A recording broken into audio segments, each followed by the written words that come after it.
This week, a Conservative member crossed the floor to join the Liberal Party of Canada. He then went on the CBC and did an interview that I found extremely interesting. He spoke with a bluntness that is rare to hear in politicians, and I wanted you to hear from his mouth what it is like within the culture of the Conservative Party. This is, of course, his opinion, and it should be taken as such, but it is revealing to what it seems like many members of the Conservative Party might be feeling. Here is an excerpt of the interview.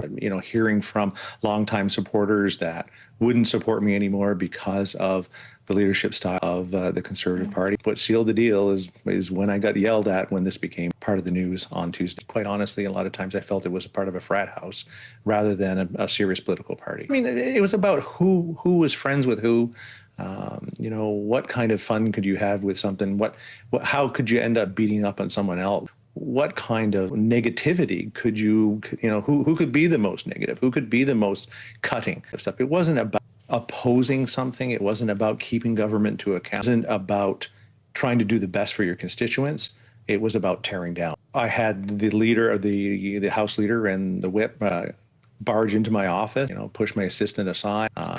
Push. To sit there and, tell me how much of a snake I really was. It wasn't about, hey, man, maybe you're not doing well. Maybe we've misunderstood what your objectives. It was just, how dare you? Because this, to me, is about the constituents in Acadie-Annapolis. It's about Canadian. I can't do it sitting in that frat house. I did not really run on the Conservative platform. The platform that we had, did not address some of the things that we needed here. We tried to stay away from, pictures of the leader and all those things, because every single door, or many of those doors that we went to, it was, Chris, I can't vote for you this time because I don't like Pierre Poilievre. We have received a response from Pierre Poilievre. That response reads in full: Chris d'Entremont, who established himself a liar after willfully deceiving his voters, friends, and colleagues because he was upset he didn't get his coveted deputy speaker role, is now spinning more lies after crossing the floor.